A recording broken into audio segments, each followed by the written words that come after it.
Balin assigns you two, as you return to the ship. He tosses an axe to you, Ace, and he says, "You look like you'd be able to fell a tree pretty quickly with that there. Briar, you go with him and use your magic stuffs if any beasties be lurking around. We're gonna need some sturdy wood to repair the rest of the ship. Go see what you can find. Be careful out there. I'd send Rowan or Asher, but I could use some muscle for the final repairs on the ship while we keep her landlocked for a while.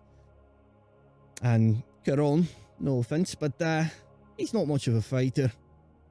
And he can keep the hole sealed up for now with that ice stuff that you do. So, alright, get to it." And Is this not the location we were sailing to? How much further do we have left to go? Yeah, but I don't know about you, but I'd rather not stay here for the rest of my life if the ship sinks. So, yeah, we're gonna have to repair it and keep her afloat while we keep her landlocked for a bit. That's all. I get a bad feeling about this. Got a bad feeling about what? It's island.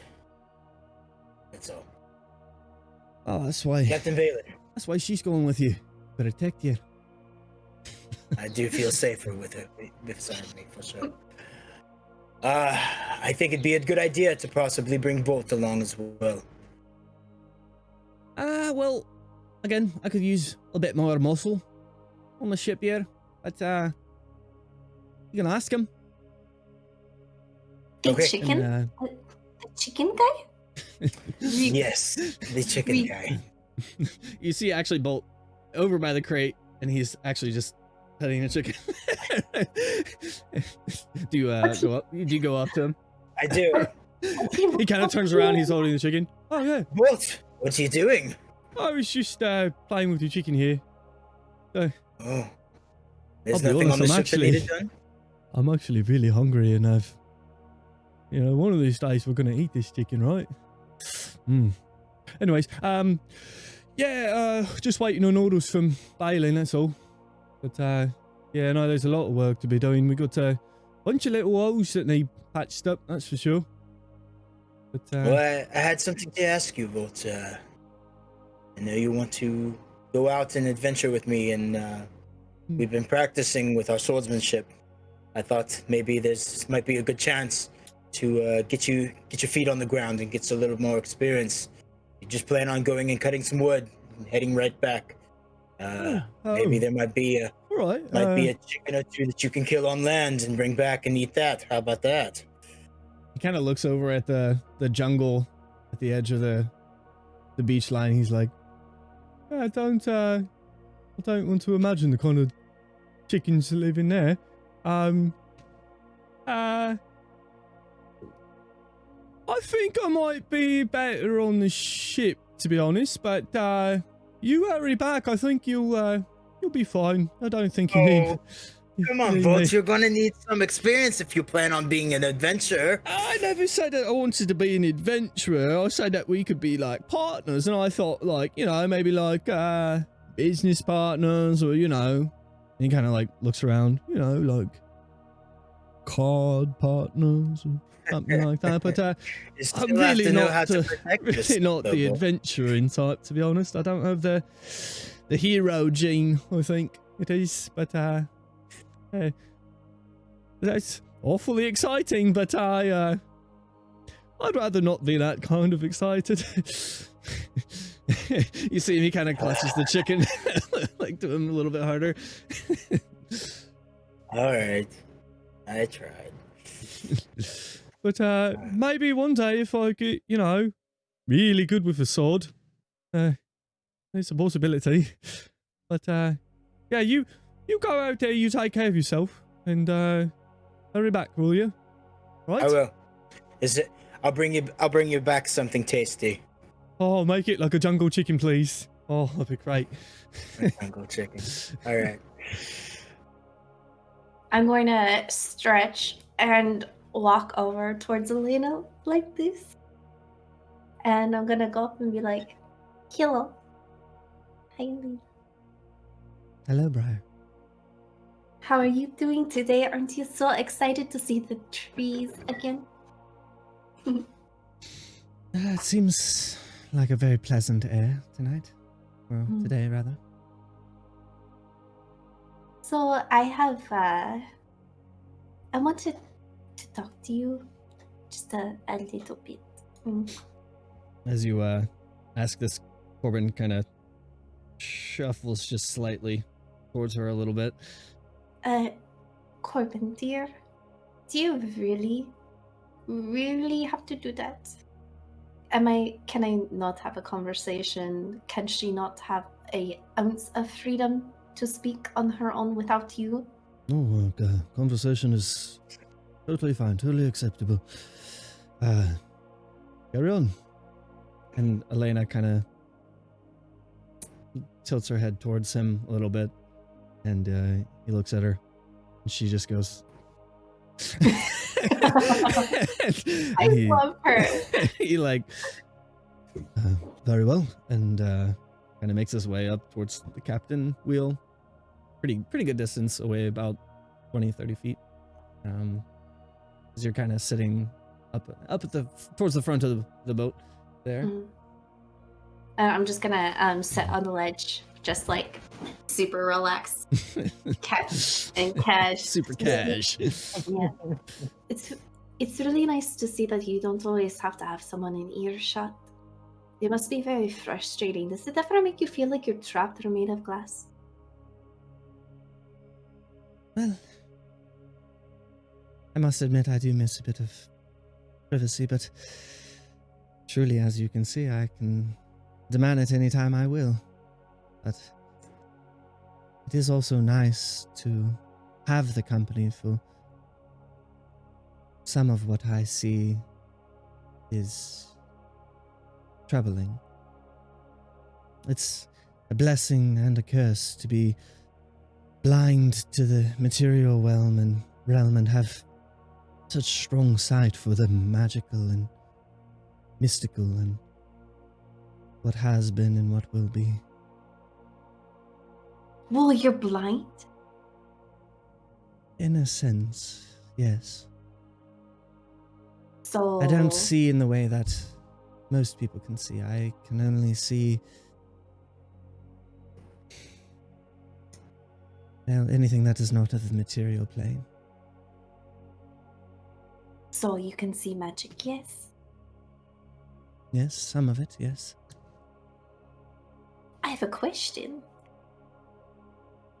Because I am a being with magic in me. Can you see me?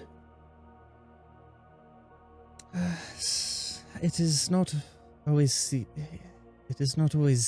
easy to see the dormant magics, but when they operate and when they form, I can see what they interact with and what they touch, and but that is which is dormant within you is it does not form your entire entity, your entire being. It only wells and pools in certain areas, if that makes sense. So then you should be able to see this. So I'm gonna cast Minor Illusion, and I'm going to do like my favorite tree in my forest. From the Amaranth. Yeah, to show it to her. Just to, like, give her like my hope is like fuzzy feels. So I'm going to cast a beautiful tree, and it's going to be very colorful because I don't know if she can see color, and it's just going to be wow. She kind of glances up at it, and you see like she goes from kind of a trance look to like being able to see something, and she looks up and down it and kind of tilts her head and smiles. It's very beautiful. I see why you were drawn to it. I feel like I'm going to be showing you more things in the future. I kindly appreciate that. I have ways of seeing things in a similar fashion. And she actually pulls out a little strip of white cloth and actually turns to you, and she kind of reaches towards your face, and she says, "May I know it's a bit strange." I'm gonna take her hand and I'm gonna cuddle into it because I'm like really excited. I'm like, okay, Cuddle into it. like show me. You feel as this kind of energy, this like white, warm, soothing energy kind of apparates around you, and this mist kind of forms, and she actually, like, you can kind of see at this point she's actually staring at you and like looking at you, and she's like, "You're very beautiful." And and with that, she removes her hand, and she actually did cast a spell on you. So if you want to add 5 temporary hit points and 5 maximum to your maximum hit points right now. Okay. Yeah. It'll be she This guy's more than 4 cast hit points aid right now? on you, and that will last for some time. 8 hours. For 8 hours, you have 5 more HP. Okay. Who's a tank now? Wow. This guy's I'm got not a glass cannon anymore. I'm Jackie this guy's Chan. got more than 4 hit points. You'll need it.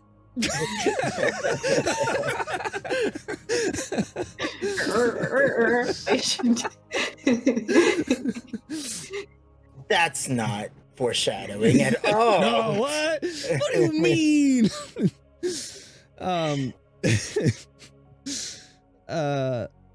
So she cast aid on you. Well, no, I have Briar. Wow. Wow. Well. Wow. I look forward to sharing magic again in the future. I think you have a strong future ahead of you in regards to magic use. I look forward to seeing what you are able to accomplish as you grow stronger and lean more into that side of yourself. I have my gifts, and naturally with that, the Order of Heroes and those who care for me seek to protect me. Though they know that I am a force that moves freely and cannot be harnessed for their own whims. The true struggle for me comes when the visions involve the Order itself, and I must withhold what I have seen for fear of intervention. Intervention almost always leads to calamitous destinies, but nonetheless they care, much like I'm sure your parents would like to keep you safe and sheltered, but inevitably discover that it is simply their wish, but not your path. Sorry if I overstepped, but No, not at all. Sometimes it's just best to set seed aside, but intervene when it's needed. Sometimes you can't help it yourself, I've been tempted to intervene in things that I've seen many times, but I must do what is for the best, and for the best of all, and not on selfish whims, or for those that I would like to have the best outcomes. It is a burden. I have no doubts. Elena, do you truly trust the Order of the Heroes? I believe that it is within any organization of men and beings of this world that, while their general purpose is for good and their intent may be good, there are, well, to use a bit of what you've touched on, bad seeds at times, and you must do your best to pluck the weeds from the helpful flowers and herbs, and that is what I seek to do. That's a very admirable thing to do, because so far what I've heard, just with the little bit, I'm not impressed. I don't like whoever is giving those big orders. Well, I hope I haven't made myself clear. I'm afraid I haven't made myself clear. I don't actually get orders from the Order of Heroes. In most cases, they subjugate themselves to what it is I have seen. It is they trust in my wisdom. Being a blind oracle, my powers are greater than that of those who see in both realms. And But I understand that you're very powerful. Of that, I have no doubt. Even though I did rip into you earlier. But do you think it's possible that something is stronger out there than you and can manipulate the things you see? yes, that's definitely a major concern of mine. There are others like myself who have probably stronger powers than I, but what sets the good seeds apart from the bad seeds is those who seek for their own gain, or those who use what they see for the benefit of all, or for the best destinies or outcomes. And there have been times in the past where oracles with abilities such as mine have abused that power, and I must say I understand that temptation. It is hard when you see ones you love, ones you care about, in turmoil and calamity, but you know that must be, or that is the best destiny. It is hard to set your feelings aside for that, but it must be done. That is the burden. I'm gonna squeeze her hand.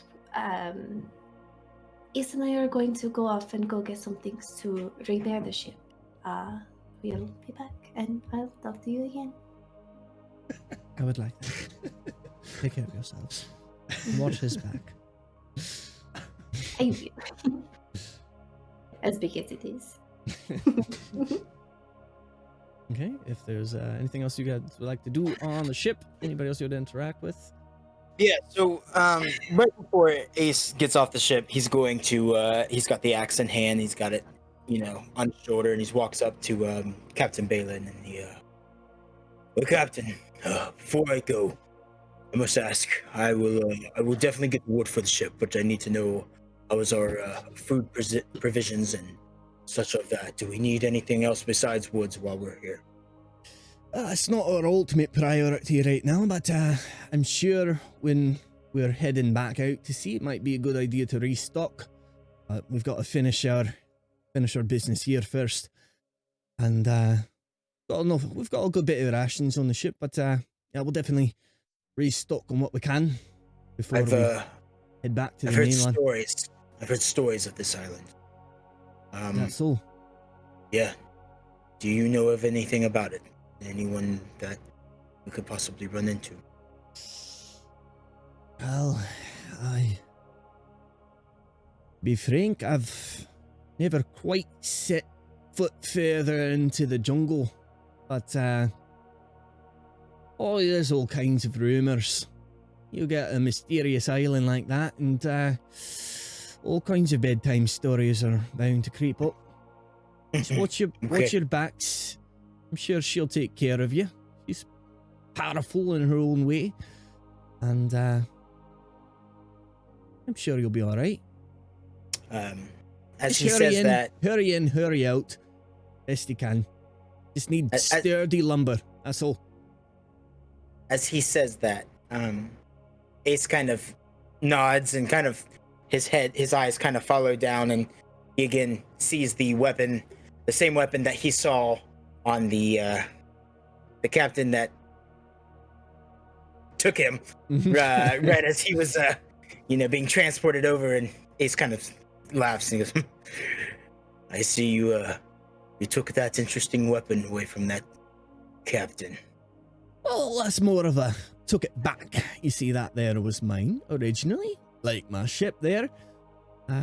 This little boom hand, as I call it, was invented by my boy. One that I hope to rescue. He's a smart fellow, that's for sure. Oh. Really? Tell you what, And you help me get him back. I'll have him whip you up one yourself. It's one of a kind little item here. A boy with that type of brain deserves to have his freedom. Oh, and if that was yours, I'm imagining this was. And he goes into his pouch and he pulls out the cigar that not was used, but the new one that he had taken way back when. And he hands it to him, and he goes, I've had it.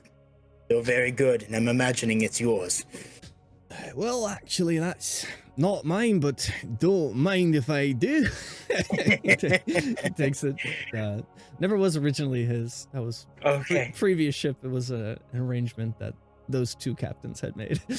Well, when I get back from collecting my wood, I've got one more. We shall share it, and you shall tell me stories as we go to rescue your son. How does that sound?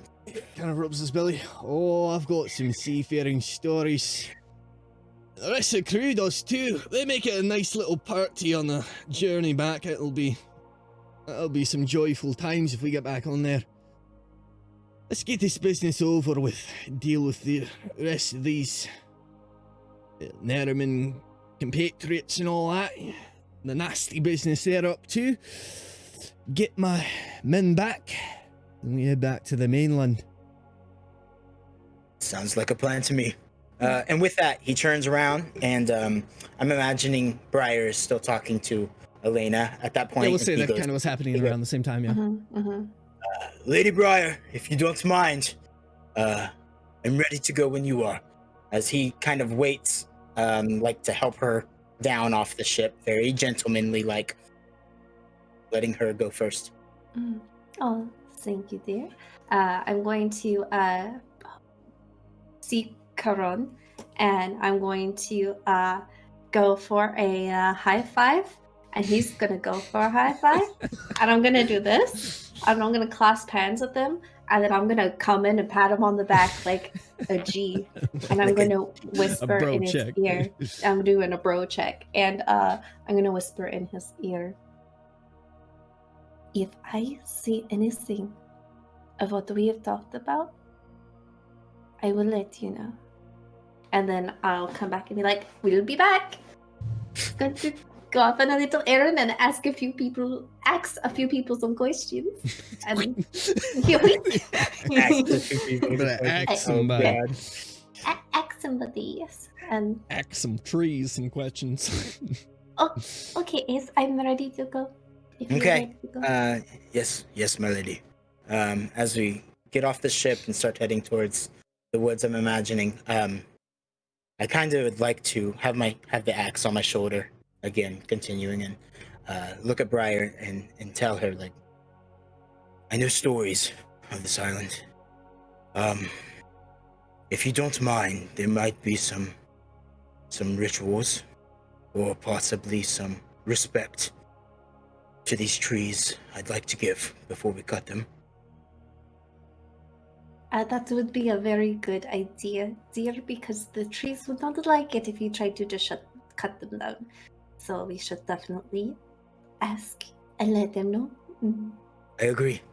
I'm guessing the best of options is to look for the old. Not only is the wood harder, but the tree is already dying. It'd be a shame to take down a tree that is already at the beginning of its life, not the end. I appreciate that. Yes, it's a good idea. And before we go into the jungle, Ace would like to put the axe down and kind of sit cross-legged for a minute and just kind of say a quick prayer, kind of thanking and asking for protection and some stuff that his mentor passed along to him. Knowing where he is kind of like holy ground, so he's being very by the book.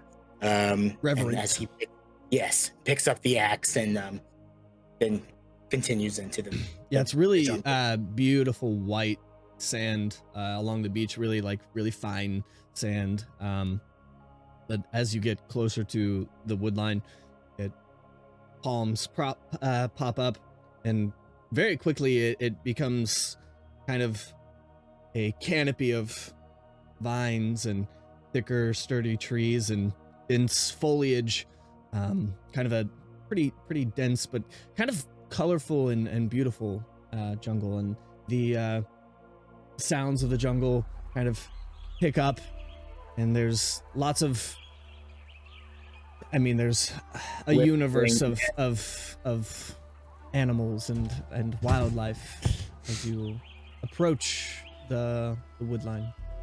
One of the stories that Ace was told was always of the mimicking birds in the jungle, and Ace would kind of like to, almost like a test to make sure he knows he is where he is, and he would go like a little and see if the birds copy what he says. I can't whistle. You hear roll for initiative. I can't whistle. Of all the noises I can make with my mouth. What that mouth do? It don't whistle. You could speak. Does the word, or does the whistle be copied then, or? Yeah, you hear it close, and then further back, and then you hear it further back, and it's kind of just like echoes through the forest. As that happens, he just goes. Shut up.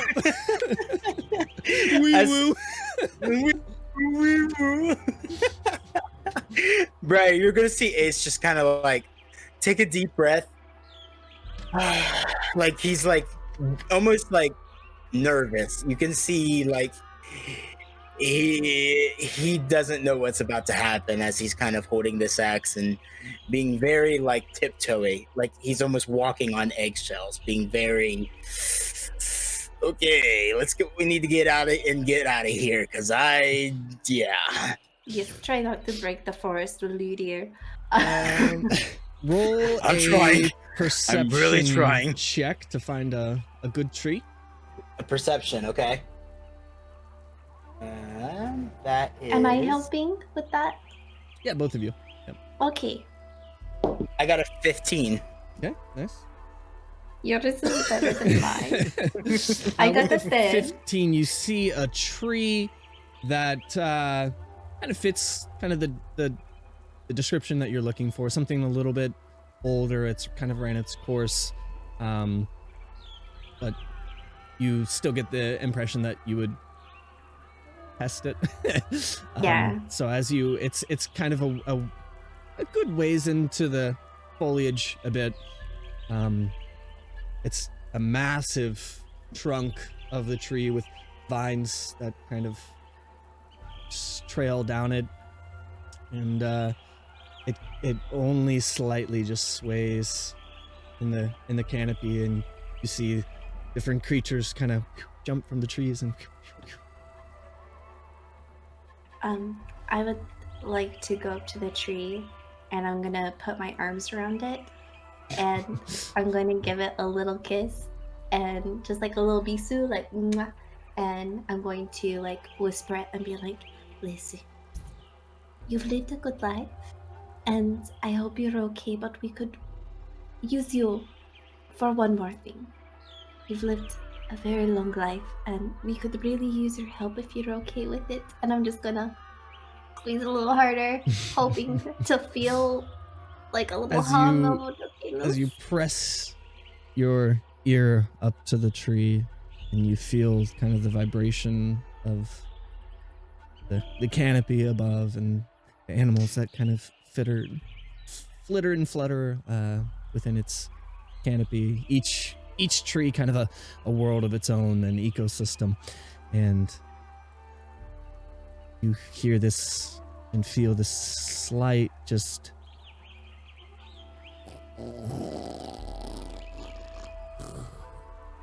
but the tree is solid and kind of unwavering. And you get from that a sense of no.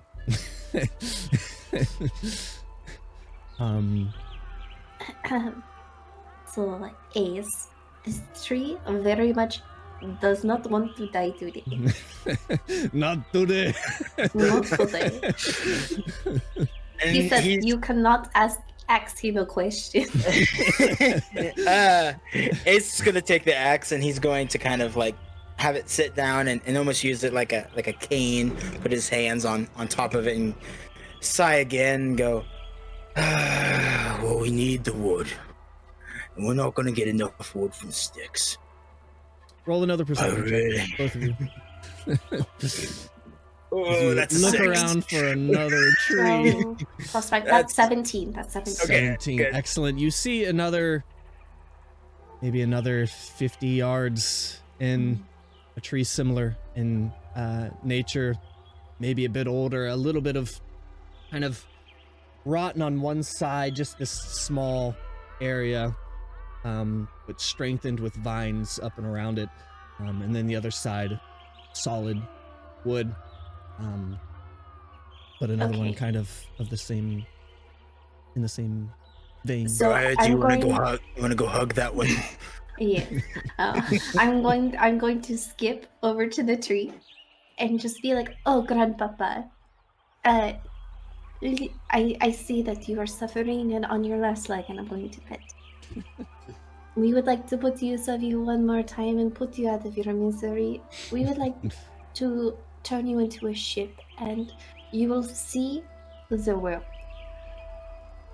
And you will have a wonderful life as part of a ship. We want to drop you down."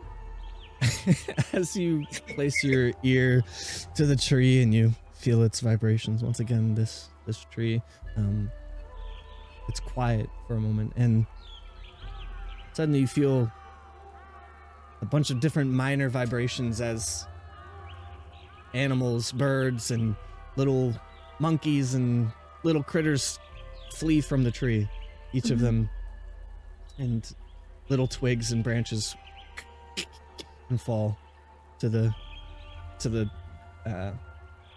forest floor, the jungle floor, and it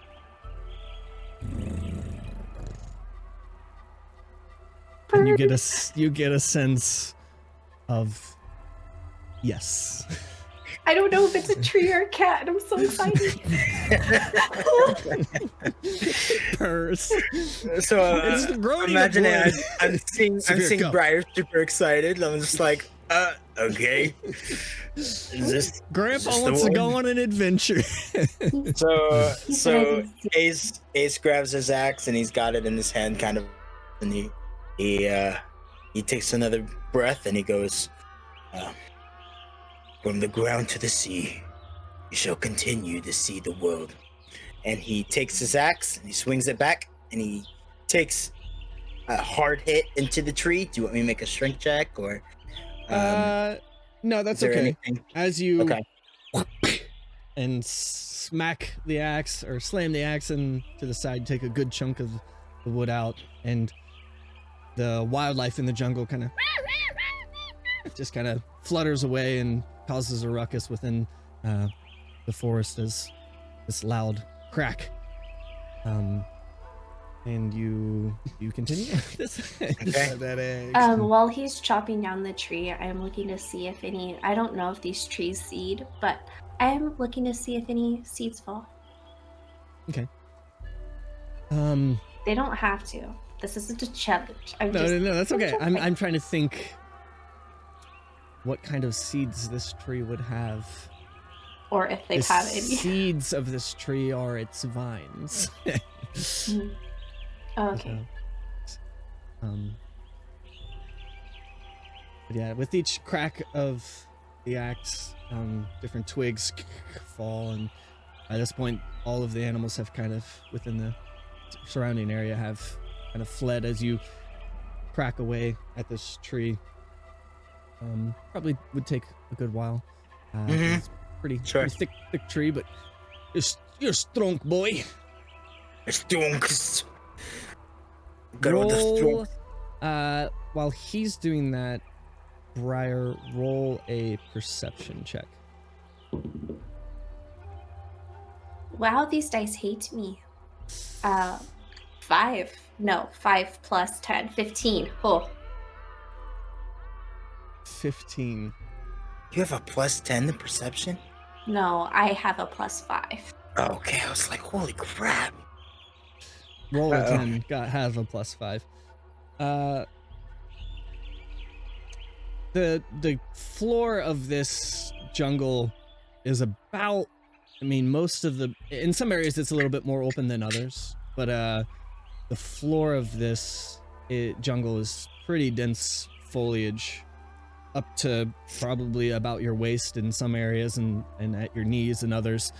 In your current area, it's only kind of up at your knees, but most of it throughout, and there's patches where it's kind of empty, and you catch a glimpse of something that kind of blends in with the ground and the foliage, but in one small patch of area, probably about 10, 15 feet away, you see something kind of slide across the ground. Like a snake. Something slid across the ground. Like a snake. I'm going to pull out my whip. And I'm gonna be like, Ace, I think I see something in the grass. And then I'm gonna make my whip start to behave like a snake. A snake, and I'm going to have my whip start slithering in my hand towards it, and I'm going to get down, and I'm going to crouch towards it with my little slithery snake. As I am seeing she's doing this, Ace grabs the axe and kind of like puts it into the tree and kind of, or no, he puts it into the ground and just kind of walks away, and he goes, he kind of puts his hand and kind of puts it in front of Sky, or I'm sorry, of Briar, and calls out and goes, "We mean no harm. We only come to take the old tree so it can see the land. It can continue its life. It's at the end, and we wish no harm." Knowing possibly what could be out there, Ace is being very cautious as he's like literally so are you kind of looking like around as well at this point? Yes, Okay, he's both looking of at you roll the a perception. direction. Roll a perception. He's check. looking at the direction that Briar was looking at. 17. Excellent. I think. And Briar? Yes. 17. You did 16. 16. With the 17 and 16, Ace, you kind of, as you've turned around, you notice kind of off to your right, similar to what she had seen, kind of a patterned area in the open, blends in very well.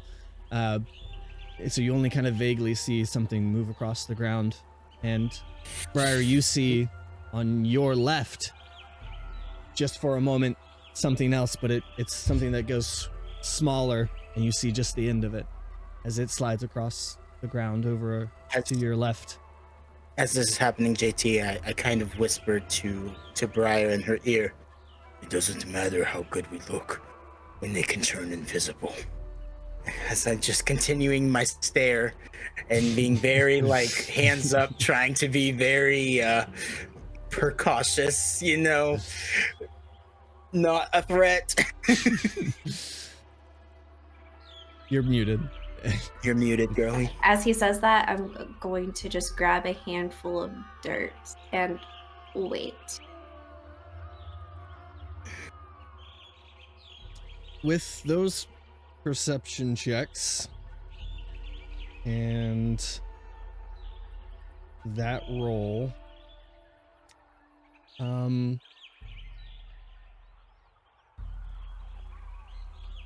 you see, you start to see, Ace, the same end that she had seen. Mm-hmm. And then you hear from behind you, right to your left, Oh, fuck. and it will lunge towards you. It is the head of a very large snake. Okay. And it's not invisible. It's not invisible. It just blends in very Okay. well. Okay. Roll initiative. Oh, fuck. Ace, why did you put down your axe, man? Well, he's have not my good with the fist. axe anyway. My fists. It Okay. It doesn't have a surprise attack, so it's not going to do like a critical damage. So your perception roll Uh-huh. saved you on that for sure. Okay. All right. I got a 17. Let me 16. set this up here as I start this. You have a 17. Yep. It is first in initiative order, so it will have gone its turn here. Of course, 17 and 16. Is that what it was? Yes. Yeah. Okay. And let me set this here. Ace, you're at 15, correct? What? Yeah. Health. Health? And Yeah. you're at 13, Briar, 13. with that +5 there. Uh-huh. Okay, excellent. Ace, as this snake lunges at you, I want you to make a dexterity saving throw. Okay. Ooh, nice. That's a 19. 19. Heck yeah. With that, it will still constrict you because it landed its attack. You're going to take, let me see here. My apologies. You're going to take 5 points of bludgeoning damage. Wow. With that, as it constricts you, and you are grappled with this constriction attack, but because you rolled high on that dexterity save, both of your hands are free. So you'll Okay. you won't have disadvantage on your strength checks, and you can also make attacks against it because both your hands are free. Good roll on the dex save there. Yeah. Otherwise, it would have been safe, if you failed, it would have been both hands, and then Yeah. yeah, it'd been scary. Okay. Am I next in the initiative? And you're next in the initiative Okay. order with that. So yeah, you Um, take your 5 points of bludgeoning damage from this grapple attack, and you are grappled with a certain escape DC. With the escape DC, you can there's several ways you can do this. You can beat the save DC on either a strength or dexterity. It's technically athletics or what is it? Yeah. So you can either Yeah. roll strength or dex to try to beat the DC and escape, or you can attack it. And So if it's here's, dead, then that will free you as well. But here's what I'm gonna attempt, and you can tell me if I can do it or not. Okay. With that, I'm gonna use my bonus action. I'm gonna rage because I'm gonna be pretty upset. Oh, yeah. And I'm actually going to try and grapple it back, and do a strength check to squeeze it hard enough to me be the one that's constricting it, giving it the grappling effect, then giving Briar the advantage to attack, if possible. Can it be a strength contest between the two of us?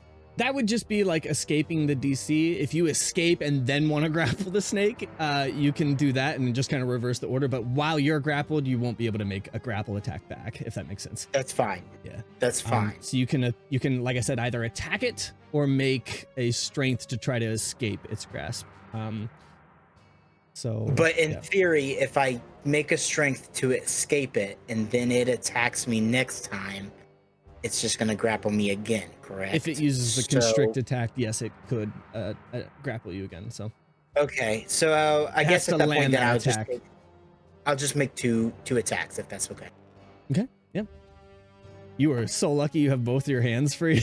You can make both those attacks. That's huge. That's huge. I know. It is a +6, so that is a 14 and a 24. 14 and 24 to hit?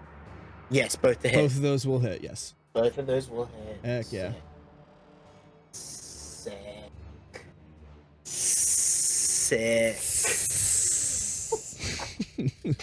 Like a snake?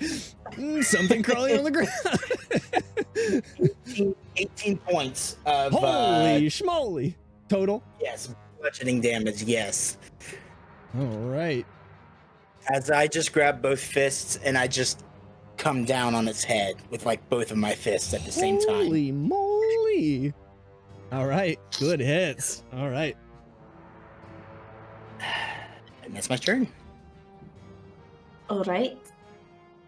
I am going to see the axe and I'm going to cast. Oh. Got the bolt. Oh no!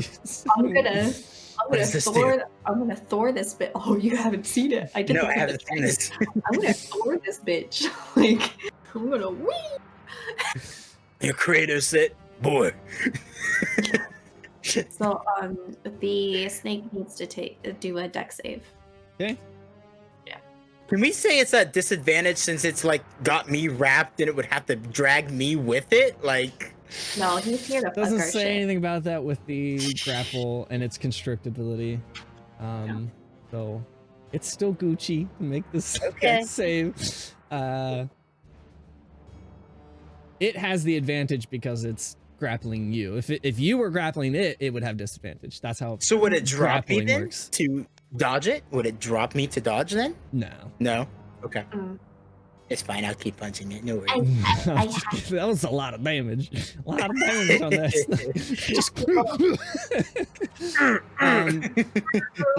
That's a 15 to dex save on the dex save. Okay. I have a question just so I know for my own edification. When it says I have a +5 to spell attacks or a +3 modifier, do I add that to the dex save at all? No. It's determined 8. For you, yeah. 13 is 8. Your modifier is already 8 your... plus your proficiency plus your spellcasting modifier. Okay. Yep. So, that makes That's how sense. you get to the 13. Oh, cool. It's 8 plus the 2, that's 10, and then the 10 plus 3, your modifier is, So it's already done for you on D&D Beyond. I'll still have to take half of whatever I roll, which is 3d. Strikes the target and stops moving. When the object strikes something, the object and what it strikes each take...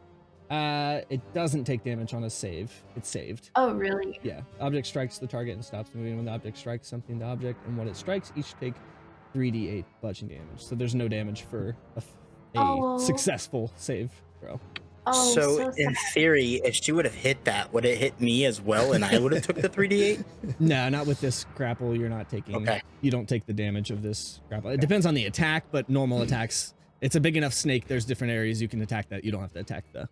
I thought if it was failed, it automatically took half of whatever. Not some spells do that. It's kind of confusing which ones do and which ones don't. This one does not. I was just looking at that just to make sure.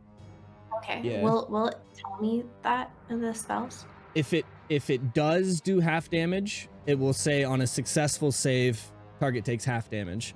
It's usually things for like an area of effect dex save, like a fireball or something like that. If you still take damage with the fireball, that's why it's so strong, but it's still but with this you straight up just miss with the object.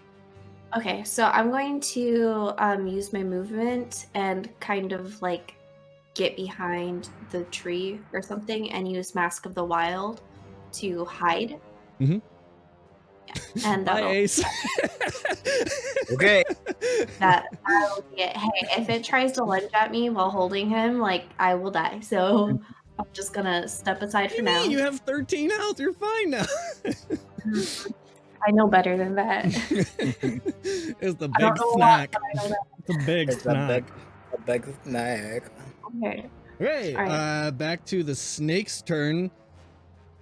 It's gonna focus on the thing it has and can't see the other person, so let me roll for an attack.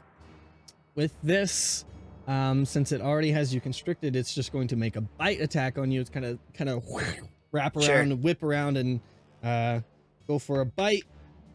That's a 12 to hit. Does not hit. Does not Does hit. not.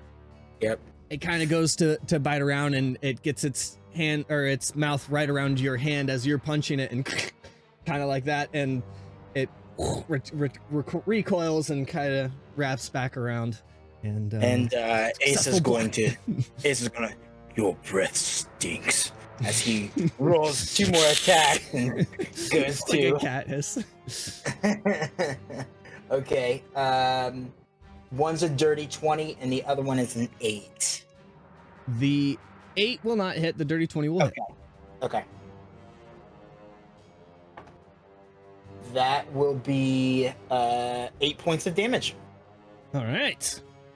Let me subtract her there. Not 89. Oops. It's dead 4 times over. Yeah, it's 89 points of 89 damage. points of damage. Good job. Level 1. All right. Woo! We are to Briar now. I will step back out and do chromatic orb. Alrighty.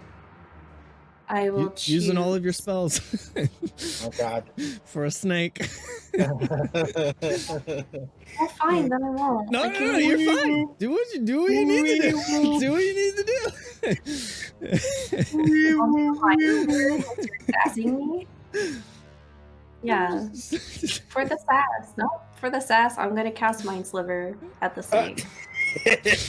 Sass me, No, boy. my snake brain. No. Okay, so for Mind Sliver. Mhm. Wisdom, 13 right? intelligence. Intelligence. Oh no. Ooh, the Oh, no. snack. How smart That's of that? automatic. 14 Minus. minus It's gotta have a 5. Yeah, I was about to say it's 9. gotta be negative. 9. Good job, Sky. So the snake Nice. is going to take 1d6 of psychic damage, and I rolled a 4, so he takes 4 damage. And then just Alright. remember that he gets a 1d4 from his next saving throw. Ooh. Mm. Yes.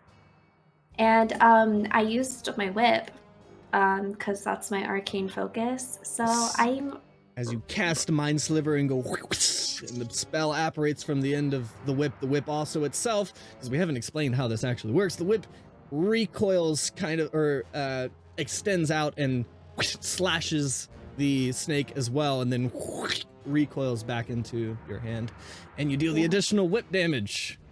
here we go. We've never Right. explained that that's how that works. We haven't yet, but we'll get there because like I really want to do. You remember that movie we were talking about? I want to do that eventually, so I'll explain it then. So he's gonna take an additional 3 Alright. whippy whip damage. He's Nice. taking some damage. It is. Well done. It's not a big snack. Yeah. It's I about to found be our a food. snack. I found our food. I was about to It's say. be a snack. I'm bringing Alright. I'm bringing this back to Balin. And we are back to the top of the round. Ace, say goodbye to your character. Goodbye. That's a 20 total on the bite attack. Yeah. It's All right, let me roll my d6. a dirty 20 or The dirty Nat 20, 20. yeah. It was Okay. I rolled a 16 and it's a +4 to hit. Okay. So we're could have been in yeah, sure could have been. Oh. that. What? What's up? Oh no. How much health did you Talk have? to me. Huh? How much health did you have? You had 10, right? How much does it give me? You got to remember, it's halved. It's halved right now because I'm in rage.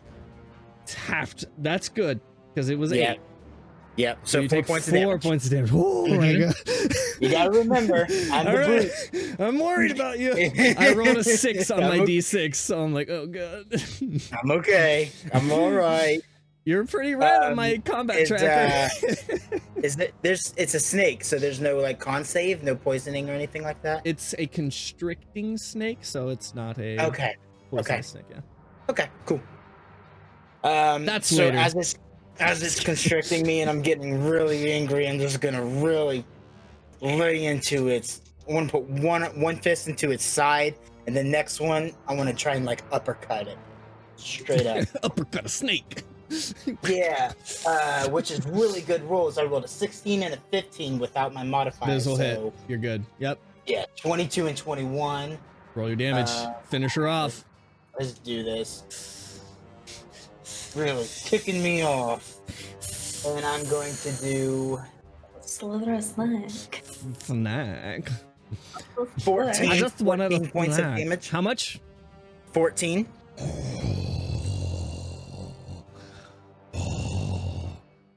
Is he just alive? Is he barely alive? He had 13 hit points. How do you want to do it? Exactly like I said. So with the first punch into the side that he's grappling me with, kind of take his breath out, and then the second hit literally just uppercut, and I want his fangs to basically go up into his brain. Like I uppercut him so bad, like it now has like dwarffish like teeth, or the fangs kind of just go through its own self, and its head is kind of flattened, and the snake, and you feel it release you as the life leaves its body. How great! How great! Amazing, good job! And I'm gonna high five Ace. I'm gonna like be out of breath a little bit because I got a really nasty bite in me, and I'm really out of breath because that thing really had a hold on me. But I'll kind of give you this high five as a very like thank you. Yeah. You know what I forgot to do? I forgot to roll with advantage on the first snake bite attack. Imagine if that one hit too. Because you were grappled, it has advantage. But yeah, it's all right. You lived. Luckily, it's okay. Marking went up. Wee woo. Goodbye, constrictor snake. I'm gonna kind of look at you, and I'm like, bro, you have anything in that magic-y stuff that you can do to take this tree down the rest of the way? Because I'd really appreciate it. As I'm like kind of leaning on this axe, I have to walk over because you threw the axe probably like 20 feet away, pick it up, and kind of like use it as a crutch coming back over. I could try to catapult the axe into the tree and chop it down. Can you try catapulting the actual tree itself? No, and just throw it towards the ship. It doesn't work that way. I'm just gonna, while he takes I mean, I could try to take the axe and chop it down. It'll just take like 20 hours. I'm so sorry.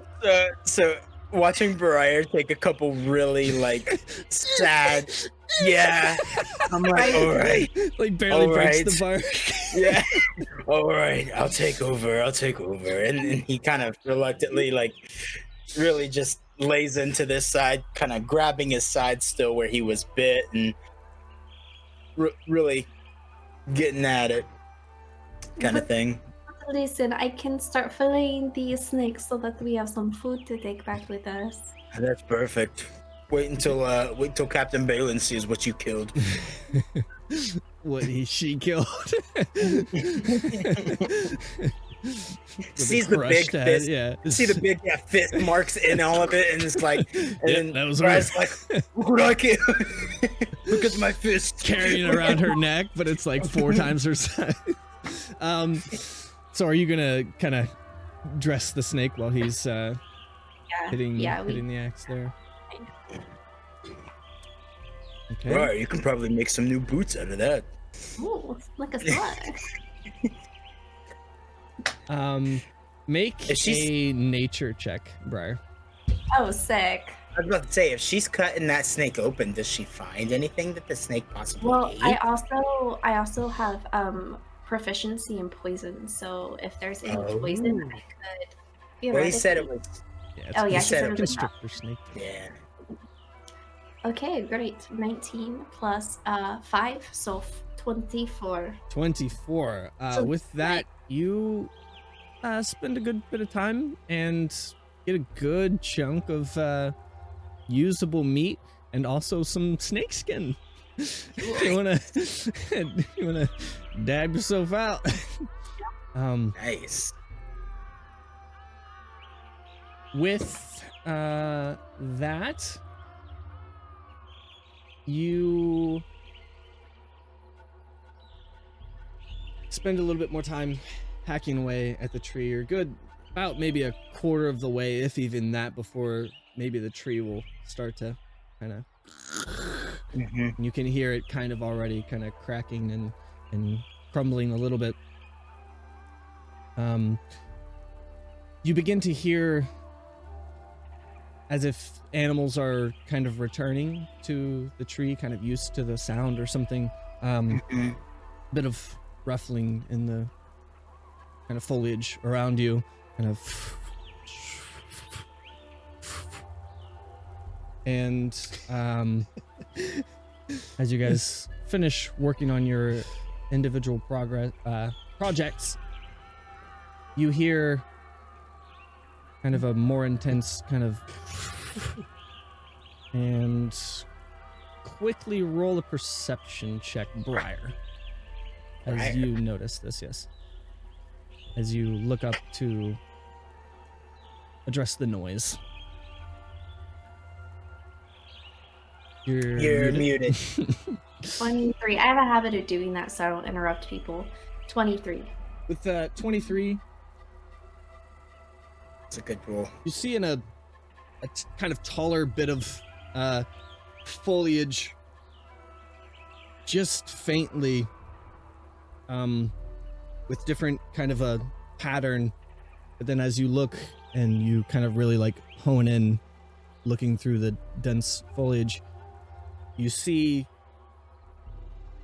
two eyes, kind of vibrant green within the different leaves, kind of obscured vision, and you see different paints of blue and green on kind of a somewhat humanoid face, and you see as from there a tube very familiar to you, and you just see and you hear that,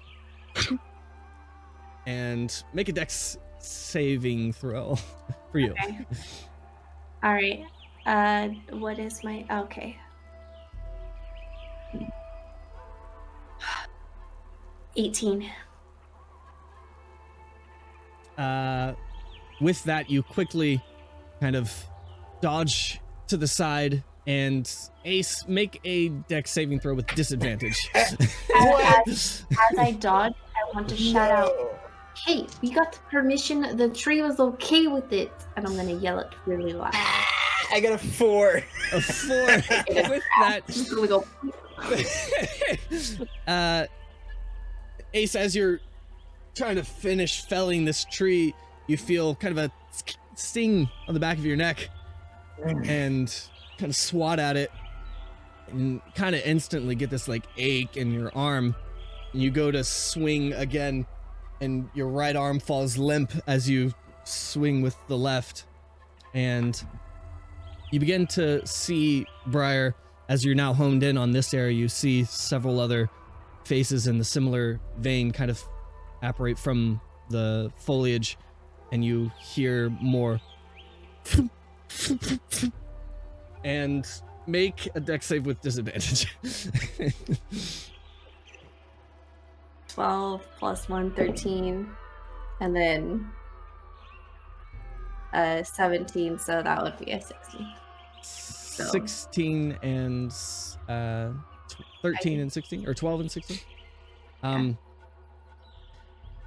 You once again dodge another one as it flies past. This one doesn't hit Ace, and another one kind of grazes your arm a little bit, and you see as these figures kind of start to emerge from the jungle, and as they stand up, you see they're massive. I mean, towering over you, and even towering over Ace himself. They are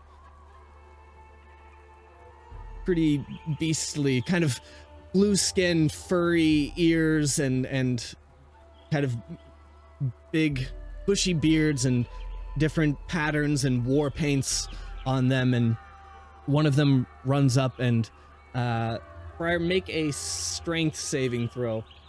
He throws a net towards you, over top of you. And Ace, you hear more of these. Make another dex saving throw with disadvantage. Gladly. I need to make any kind of con save to stay awake, or? No, not for this. Okay. 13. I rolled 2 12s. Okay. You feel another sting kind of in your side, kind of in your ribs, and another one in your left shoulder and both of your hands, and you kind of slump over a little bit, and you feel, as at this point you realize and you start to hear, and as you fall to the side a bit, you see the different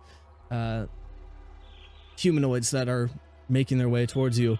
As he's, some with spears in hands, others with these kind of blow darts. And as he's going away and fading, he's going to go, we got permission. We did the rituals. We asked we did nicely. What? we did what you wanted. As he fades away. What was your disadvantage strength saving throw? Mine? Oh, guys. What was it? a 4. 4? Oh, that's how you get her. Net, you just collapse with the weight of this net, and you're just kind of like, eh. Can I do something for theater's sake? Yes. As you. While I'm in this fucking net, I just want to cast fucking net. Earth Tremor on Okay. everything within 10 feet of me that is blue face. That's a blue face. Okay. That includes me? No, that Everything that's a isn't blue me face, or you. Isn't okay. No.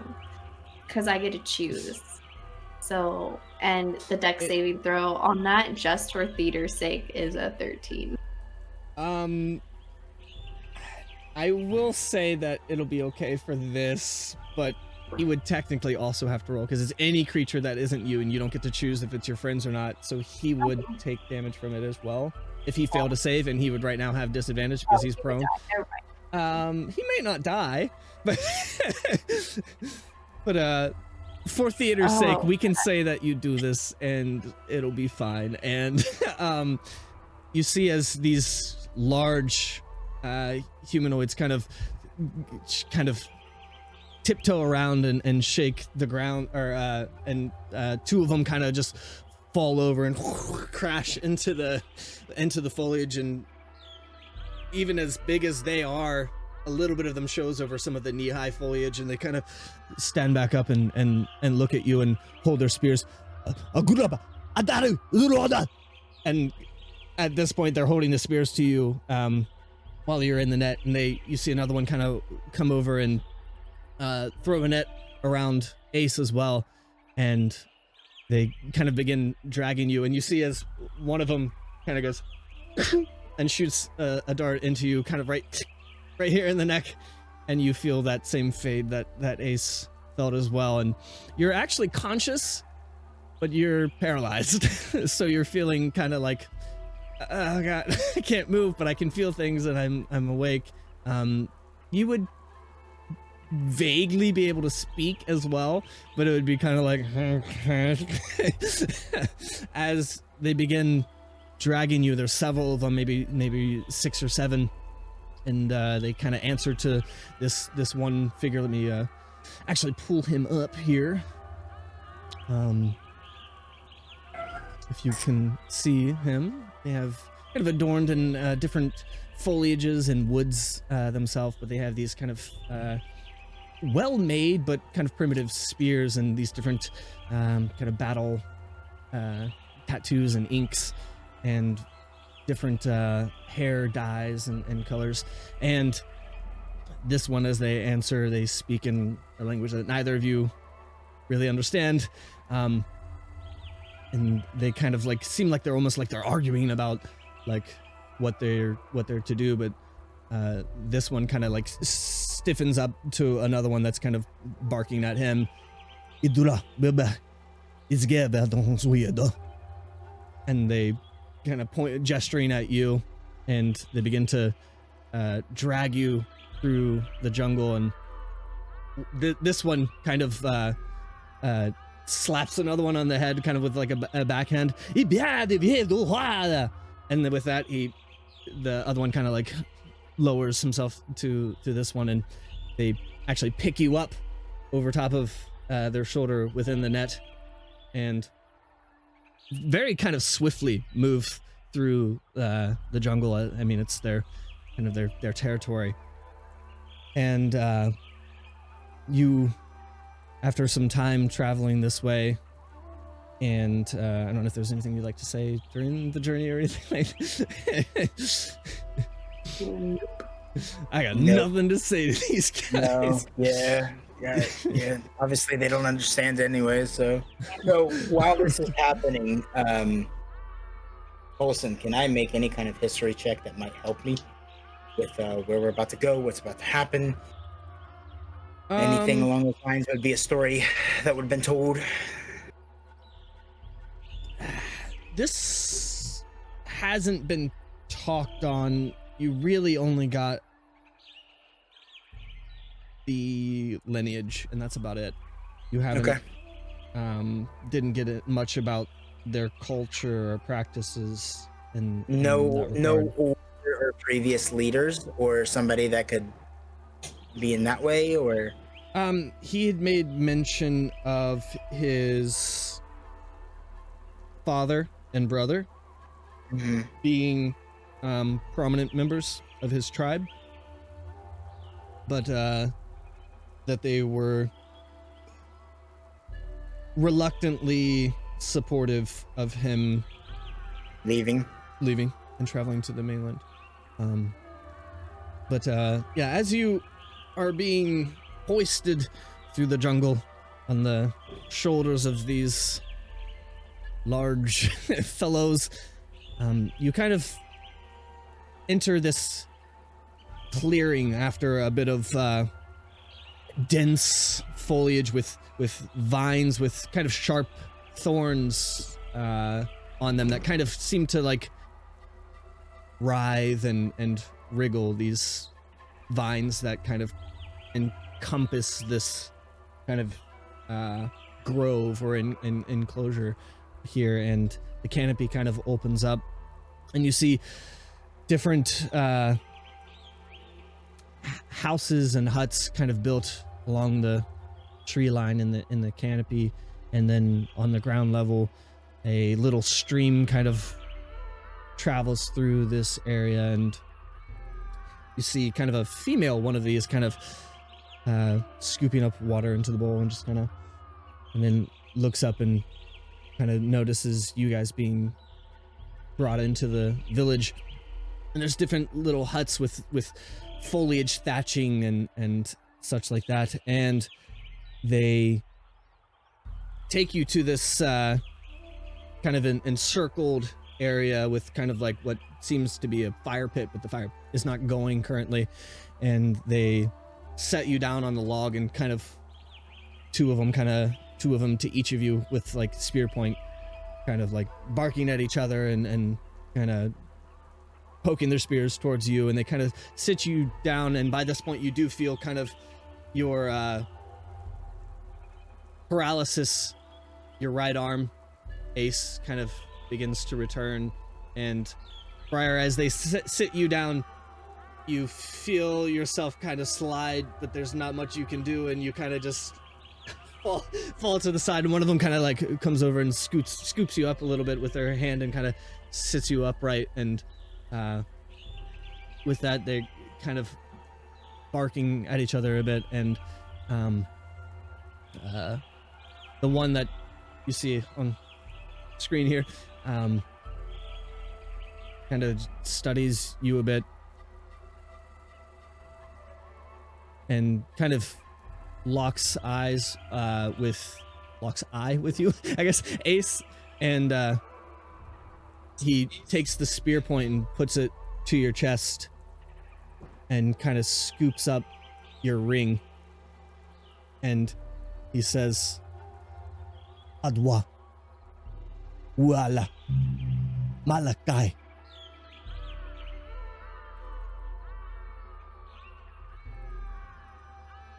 And kind of intensely stares into your eyes, and then kind of like stabs a spear. Where? Malachi.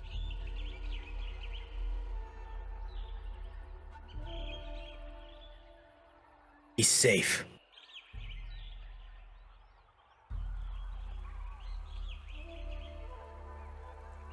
And he pulls his spirit away, and you see him kind of walk to this kind of simple hut, and he kind of moves some thatching away as he walks in, kind of hunched over a little bit, and you hear him kind of speaking this strange language a bit, and he kind of comes back out and he says, yeah, we're there, yeah. And with that, you see another figure. So let me move him. That comes out with this hut.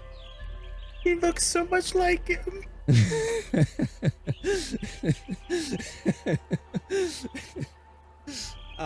Okay, I'm sorry. Yeah. Okay. He comes out and he has kind of like a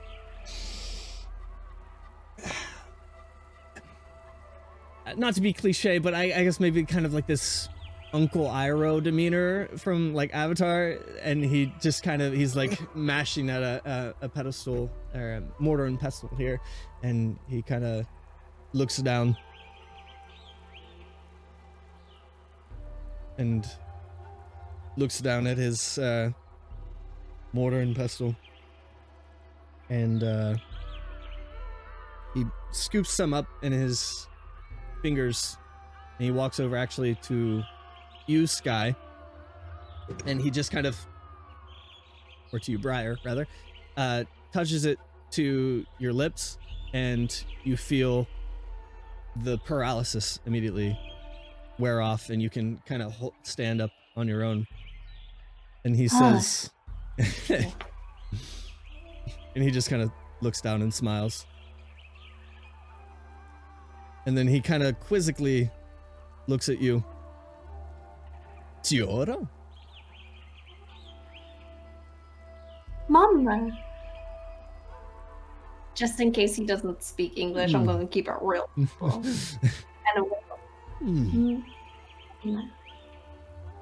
And I'm here. Yes. Would there be a word that he maybe called for family that I would remember and possibly say, or because I mean it wouldn't be super surprising. I can do a history check maybe or something along the lines that, you know, like a word in their language that he would have referred to as family. Yeah, go ahead and roll a history check. Please. Okay, that's straight. It's a 10. A 10.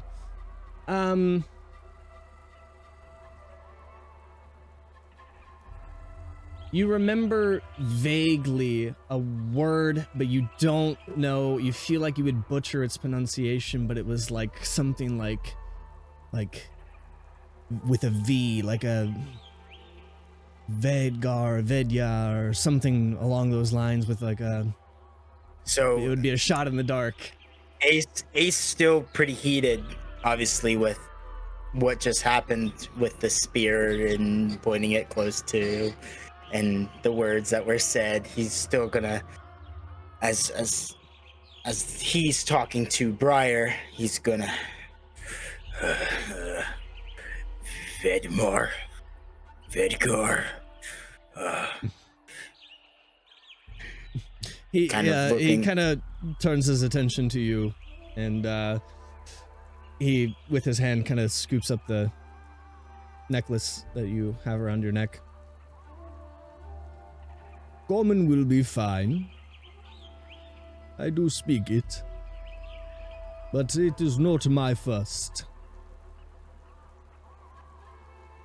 I believe you are looking for Vedjon family. And he kind of pokes the ring, or like in the middle of the ring, and like pokes your chest. Malachi. This was his. Malachi. My son. You now speak to Midian. And he kind of motions to the other one with the spear. This, Mordecai. Brother, Malachi.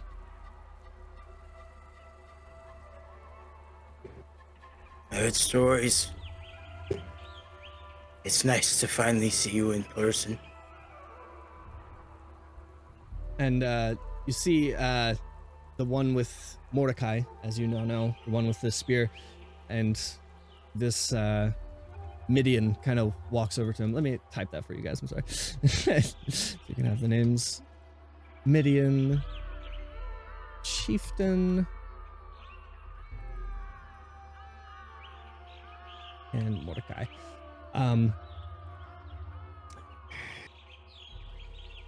The Midian, the chieftain one, kind of walks over to the Mordecai with the spear, and he kind of puts the spear down.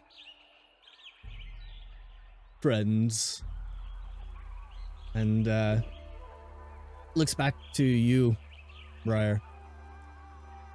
How is Ciara? She's happy to be home. I don't know what happened here, but it seems like she took a grave wound. Well, not grave, she just took a wound, and have you do you know perchance Tambrin, her brother? Or Bruyere? Forgive, dear.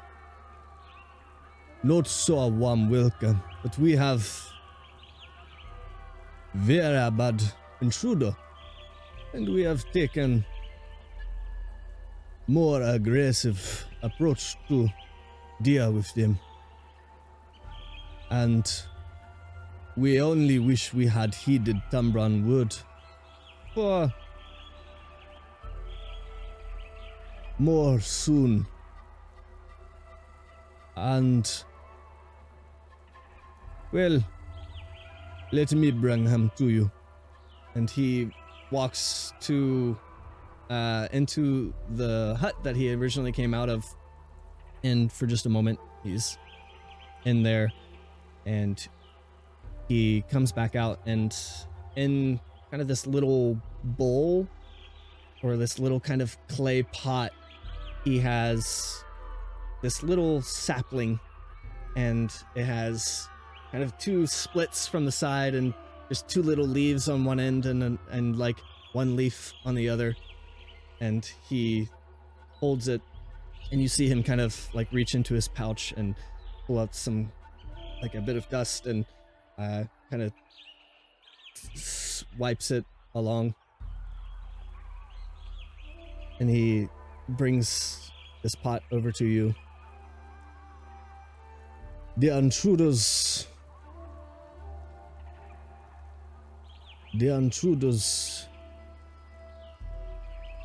took his farm. Tambrin is with the earth now. Tambrin is with the trees now. And as you see and you look into this little sapling, you see the very slight, like, vague impression of a face, but the face is kind of peaceful and asleep. You must take him home and plant him where he belongs, and he will grow strong. And he kind of puts a hand on your shoulder. I am sorry. There is not more we could have done.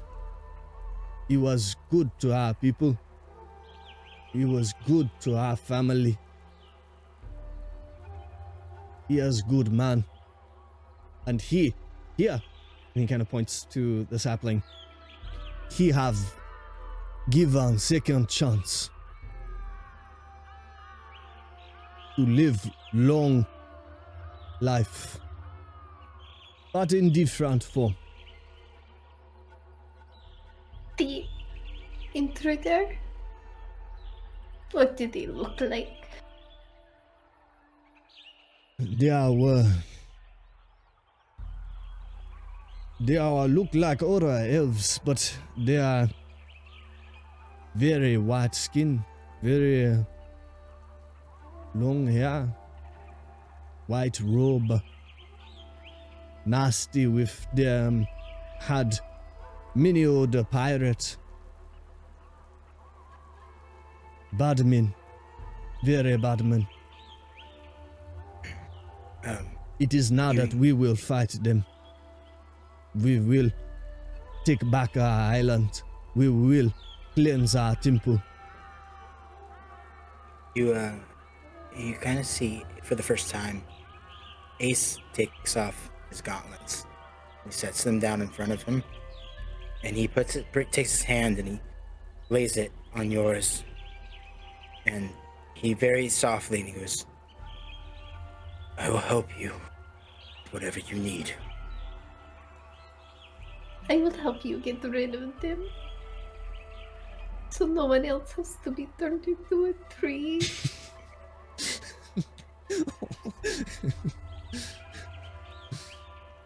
I loved my uncle very much. You wrote to me and said you needed help. And after seeing my mom go, I had to come. And I'm sorry, I was too late. He kind of pats you on the shoulder. It is never too late for a new beginning.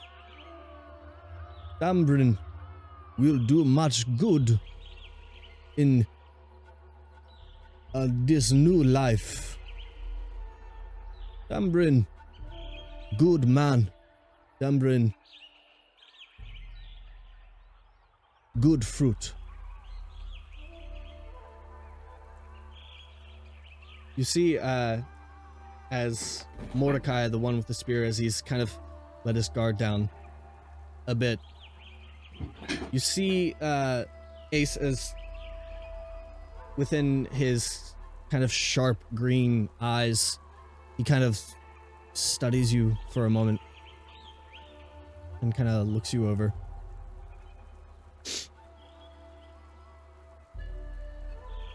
It didn't stick. And he kind of motions you.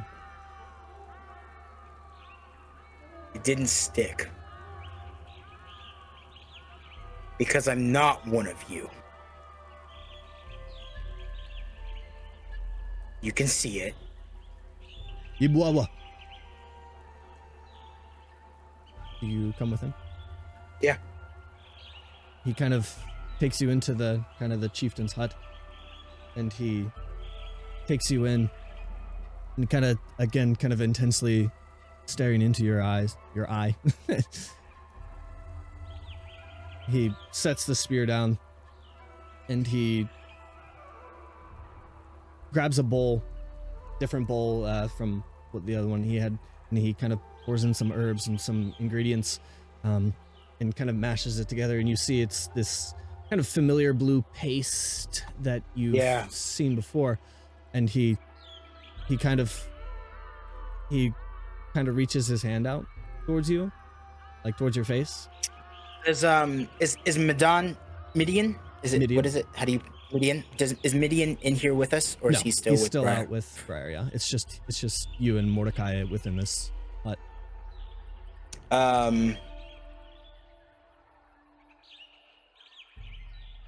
Ace wants to show respect. Before he does that, Ace kind of leans out of the hut and Median, if I could take just a couple of seconds of your time. There is something I want to show and tell you, please. To show Midian? Both of them. Both of them. And with that, Midian, he kind of mashes up another thing within mortar and pestle, and he sets it in your lap, Briar, and he says, "Taste. This is good. It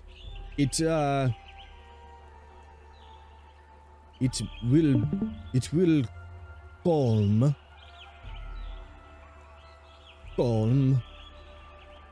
And he takes it and pours kind of this from this little tiny kind of wineskin type flask, pours this liquid in it and kind of stirs it up. Drink. And then he kind of motions towards his heart. Calm. And with that, he heads towards the hut. And Mordecai and Midian and Ace are now alone in the hut. And Mordecai kind of looks at you and Vivier, and then looks to Midian. Midian kind of nods, and Mordecai again kind of reaches towards your face. And before now that I am in this closure and it is just the three of us, I actually start to take the wraps and I start to slowly take them off. He kind of pulls his hand back. And fully taking the wraps off, you can see the dark colored hair of dark brown with a face that is soft with a beard, one eye that you can see. You can now see the other eye as it is fully blue from the transformation that was attempted to be done. And Ace gets down on one knee and bows to Midian. Dominic, son of Malachi, it's an honor to meet you. Forgive me for having to hide my identity.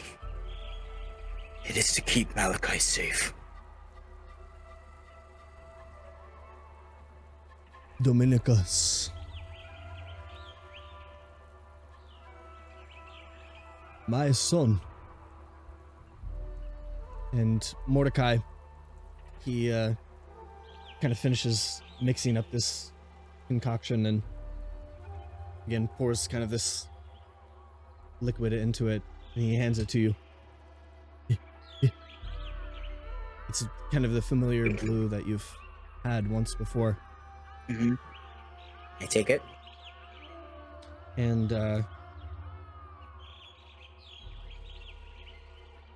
you feel that familiar kind of sensation, this whirling sensation of you notice everything within the nature, even as far as the bugs crawling in the ground, and you feel as you kind of peacefully, as if almost in slow motion, kind of fall into a sleep, and it's like you fall for what feels like a week as you fall to the ground, and you feel yourself being held up by, on either side, Mordecai and Midian.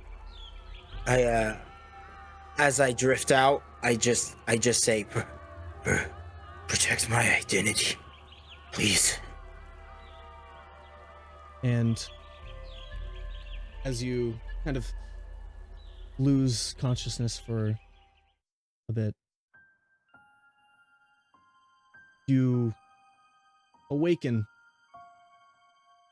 and you feel your eyes slowly open. And as you look up, as if through the covers of a blanket or cloth, you feel small and strengthless in this moment.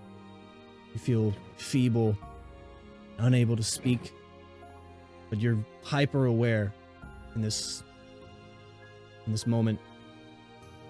And as you look up through the cloth, you see, kind of from below this perspective, you see the face of a man, and he has blood running down from his face and from his neck. And he's running desperately with you in his hands. And he's breathing heavy. And he stumbles for a bit, and you feel kind of the crash, and you hear shouting behind him, "Stop him! This way!" And he looks behind him. And then around him frantically, and he runs up, and with one of his hands kind of embracing you, he kind of slams on this door. And you feel, as he kind of looks down at you and places you on this porch or this doorstep, and he kind of stares at you intently, and light peeks out from the doorway that he had opened. And man looks up into the doorway. "Please, take care of him. Have a heart, please." And he reaches out and hands the figure in the doorway something. And he quickly looks down one last time at you and runs from the doorway, and you hear him kind of trudge away. And as you kind of stare up into the moonlight, suddenly you see a face appear over top of you, of a young and beautiful dark-skinned woman. She perches over you, and you feel yourself kind of scooped up. She has this concerned and worried look in her eyes, and she cradles you for a moment, and you feel peace as she smiles down at you for a moment. And then you hear the trudging and clanking of boots soon after, as she looks up in worry once more, and then she kind of presses you to herself and takes you inside. And you kind of hear the of the clanking of the boots outside, a group of men. And once more she kind of pulls you down, and you look into her eyes. She looks down at you with concern and kind of confusion and quizzically, and she smiles once more as she kind of begins to sway and rock you peacefully to sleep. And as you feel yourself drift to sleep, in the same instant as you drift to sleep, you feel yourself drift back awake, and you're on your back with either side in kind of the lap of Midian. And he kind of looks down at you and smiles.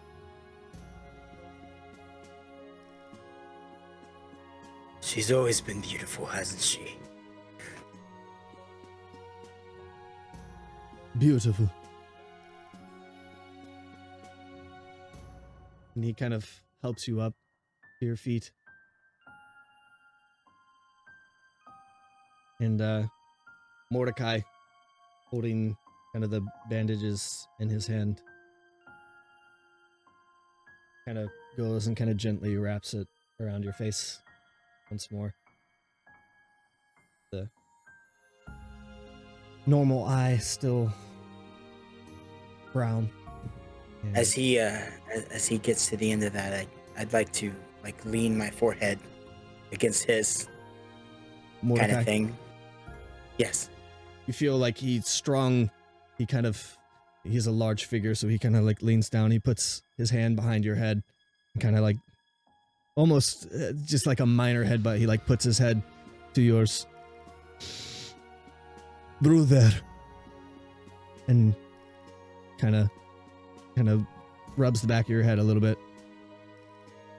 Welcome.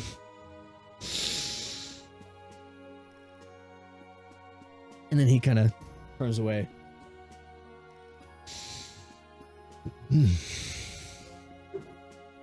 Strong. And he kind of beats his chest. Strong. And he, Mordecai actually kind of turns to Midian and says something. And with that, Midian kind of laughs and kind of looks at you and then looks at him. Okay. And with that, you see Mordecai, he takes kind of these cloth strappings and wraps them around his hand, and he kind of hands some to you. And he goes like this, And I do. I repeat. Yeah. Okay. And with that, he kind of just playfully, he kind of punches you in the chest, and then kind of motions for you. And I kind of point at the bite that I had just had, kind of maybe showing that I'm not at 100%. But actually, through that ritual, you would have recovered entirely. Actually, would I? Okay. I'm sorry. Yeah.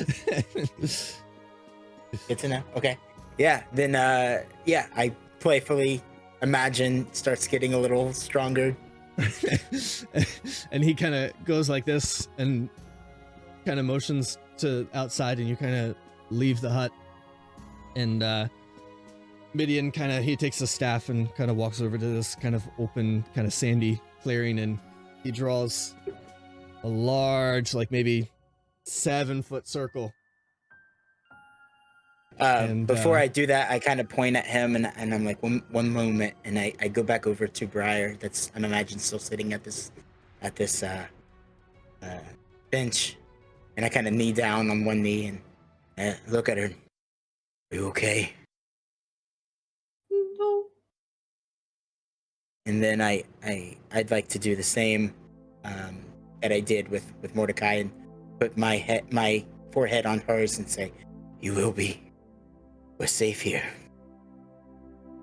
And then I'd like to pat her on her hands, and then continue to go over by Mordecai into the circle. Mordecai kind of sitting there, going like this. Let's do this, boy. And, let's go. Midian, he comes over, and with his staff, he kind of sets himself down beside you, Briar, and kind of on your left side, and he kind of switches the staff over to his left side, and he kind of holds his hand out like this, kind of down at the side. I'm gonna put my hand in his hand. And with that, he kind of gently squeezes your hand and kind of rubs the top of it with his thumb, kind of gently. And then he kind of Um, gives a few squeezes. they're trying to like they're secretive about like where their house is, right? Like their little village. It's kind of protected. They're not necessarily secretive about it, but Wakanda forever. Is there like a water basin anywhere?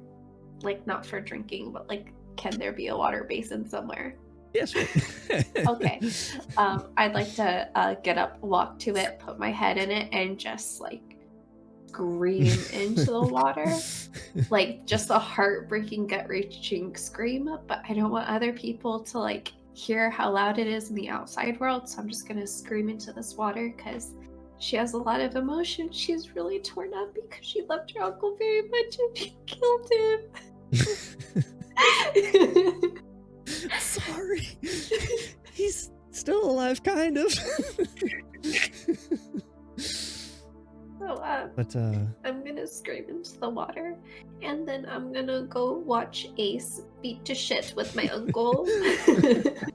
I'm gonna watch him go beat things uncle with my hand. uncle, and I'm gonna tell him, and I'm gonna like stroke his little leaf, and like where his little face is in the tree with my thumb, and I'm gonna be like, it'll be quite a while before I can take you home. But until then, you're gonna come with me. And we're going to see a bit of the world and grow together. And then I'm gonna go sit over where Ace is like, and the other dude's like, and I'm just like, ready for some blood and gore.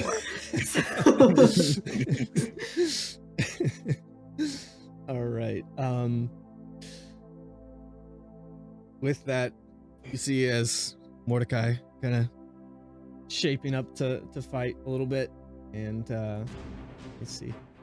There we go. There we go. He kind of slows down a bit and kind of looks over at Midian, and you see as Midian kind of rubs his hands together.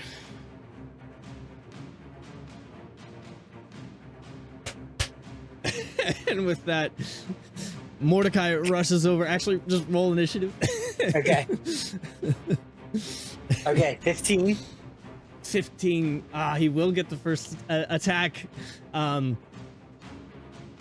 the way we're gonna do this, roll a strength check. Because it's more kind of like a wrestle, like a grapple. Okay. Now, can I go into rage and get advantage on my strength check? Yes. Okay, that's what I'm going to do. So is it a contest now? Do you want me to roll? Yep. Okay. Oh my god. What'd you roll? I don't want to talk about it. What'd you roll? I rolled a 3 and a 5. I rolled a nat one. So you kind of like, he rushes over and he goes to kind of slam into you and like put a shoulder into you, and as you do that you kind of fall to a knee, but as he does that he kind of like overextends and he falls face first, and then he kind of scrambles back up and he's like and roll another strength check. Okay, that's better. Please. Okay, so 17. Ooh, did you add your bonus and everything too? Okay, he rolled a dirty 20. So with that, he kind of switches around and locks kind of on your shoulder and kind of puts one hand kind of on the hip and one hand on the shoulder and kind of starts driving you back, and you kind of dig into the dirt, and he kind of pushes you towards the edge of the ring. By this point you've kind of figured out like it's pin or get out of the ring kind of combat. Okay. And roll another strength check. So as this is happening, Ace is going to kind of you fight like Malachi, and he will try to. So Malachi's always was his feet were his put too much strength into his feet, and he wants to sweep. To Okay, try and roll a dex check, and I'll roll a dex check as well. Okay. Yo, Nat 20. Nat 20. Nat 20. With that, as he's driving you back, you kind of like shift to the side and sweep a leg, and with that immediately he hits the ground hard, but then he kind of rolls back and picks himself back up, and then rushes forward once more. With that, roll a dex check as well. Dex check again. Yeah. Okay. I'm gonna cheer him on and be like, yes, we can bleed his own blood. Oh, That's a 3. That's a 12 on his end. With that, he kind of rushes in, and he kind of goes kind of low, and he picks you up over his shoulder a bit, and kind of struggles to do so, and with that, you're able to kind of fall back down, kind of down his back around the side, and you kind of roll out of the way and come back up, but he kind of hit the ground hard, kind of an awkward, like really high, like roll. Okay. And with that, he turns back around, roll a Strength? I'm gonna go straight for a bear hug at this point. I want to go straight bear hug. Try strength versus strength here. Oh, okay, roll it. 15? No, you're good. That was an 8 on his end. So yes. With that, you go for kind of a bear hug, and you actually get like both of his arms kind of around you with his massive 8-foot frame. You're kind of like at his right below his chest, kind of thing. Yeah, right yeah. there. And I just want to scream. Pick him up with a kind of squeeze. And with that, he kind of tries to kind of spread his arms out, and he kind of pushes into you and drives forward a bit. And roll a strength check. I'm gonna try to attempt to pick him up and almost body slam him in it, and then pin him down with that. Okay, roll a strength check. I just rolled. That's a dirty 20. 15. Dirty 20 with the 15. With that, you're able to slam him onto the ground, and maybe like a foot away is kind of the line of the circle that's been drawn, and he kind of like looks up and sees that, and he kind of tries to throw you over to the side a bit and get him off him, and from the compromised position, roll another strength check. Just strength. Okay. Ooh, that's great. That's 23. Oh, that's versus a 17, and with that, as you see him try to shift you over, you kind of pin him back down, and with one hand kind of like under his shoulder, you kind of slide him up and scoot him towards that line. It's about 6 inches away now, towards that line there. Roll another strength check. Okay. Okay, that's an 18. Oh, versus a 14. Okay. Thank God I have advantage. I swear, dude. I just if I didn't have. With that, he kind of tries to shift side to side, and his head is right at the edge of that line, and he's kind of ducking it a little bit, and by this point, roll. Actually, hold on. Does a 16 hit? Yes, it does hit. He's kind of, with one of his kind of like free arms, he's kind of gonna hit you in the side of the head. Okay. You're gonna take 4 points of bludgeoning damage. Damn, boy. Okay. So then I would like to take my knee and take it into his side. Then. All right. Roll the unarmed attack there. Okay. Okay. What do I add to it? It's a 19. Tell you. 19 It's total. a 19 total without anything. You're good. Yeah. Okay. What do I roll for damage? It's just 5 straight damage for like an unarmed attack like that. Okay. Okay. For yours with your strength modifier and all that. With that, he kind of like winces at the side of that. Roll another strength check. Okay. Ooh, that's a Oh, God. 22. That's not. He's gonna beat me. That's a 13. With a bit of those distractions, the punch to the head, and then you kind of kneeing him in the gut. He, by this point, shifts you over onto the side, and he kind of gets halfway up onto his knees. What are you doing? So we're separated right now. He like pushed me off of him. He's kind of like he's getting up, and he's kind of like a half guard. He's about to kind of separate himself from you. So I want to take his arm that's close to me, put my right foot up, and basically kick him and have him like get thrown over me outside of the circle. Roll your strength check. Okay. Come on, baby. 17, 18, 19, 20, 21, 21. It was a nat 20. No! Nat 20 to 24. As you go to pull him over you, instead of you pulling him forward, he pulls you up, and he's going to make an unarmed strike against you. That's a 14 to hit. 14 hits. 14 hits. He's going to wham, deck you right in the mouth. That's going to be another 4 points of bludgeoning damage. Boy. 11. 7 point. Okay. Wait. Time out. I'm doing it wrong. It should be halved. Okay. Yeah. The first one was what? So how much? 4 total. You've taken 4 total. 4 total? Okay. Okay, that's not bad at all. Okay, I can Not take bad at all. hits. You're Let's good. do it. Good. Let's do it. Okay. I'm gonna with the hit, I'm gonna laugh. There might be a little bit of blood, and I kind of like lick it off, and I'm like I kind of like get pumped up. Yeah. And I'm just gonna do 2 hits. So we're separated now. I want to do 2 hits straight to the chest, or actually straight to the ribs. I'm gonna hit the same spot I hit with my knee. Okay. When I need him in the side. All right. Roll your attacks. 2 hits. 19 and 18 to hit. Oh yeah, you're good. Roll the damage. And 10 points of damage, boy. Kill your brother. Non-related brother, but No. I don't. No. I don't want to kill him. Just 10 points. I'm alpha. Okay. I'm alpha.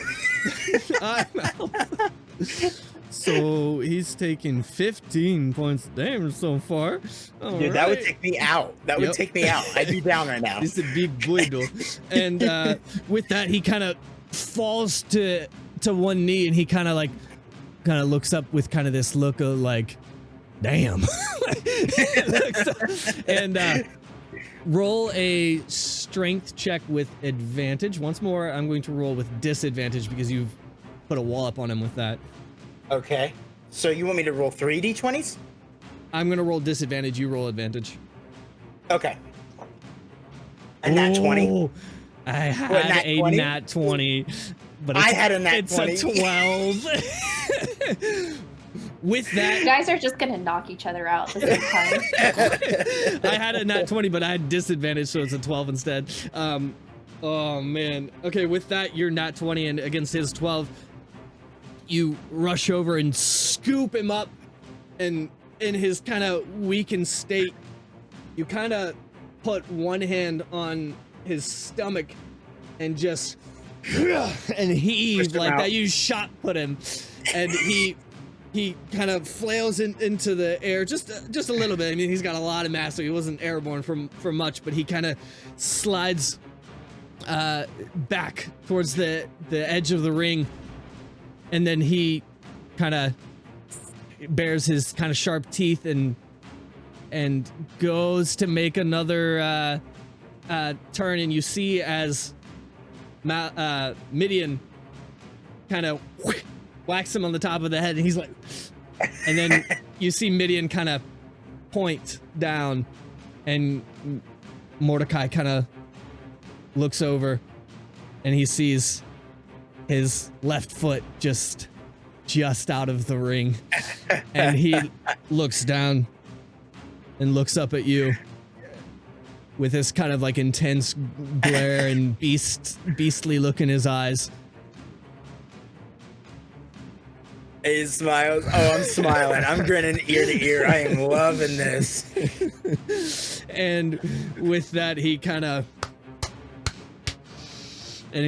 walks over and kind of gives like the soldier salute kind of Soldier salute. Yes. And yes.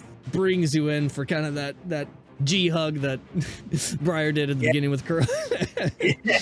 And as that happens, I'd like to look at Midian and I go now.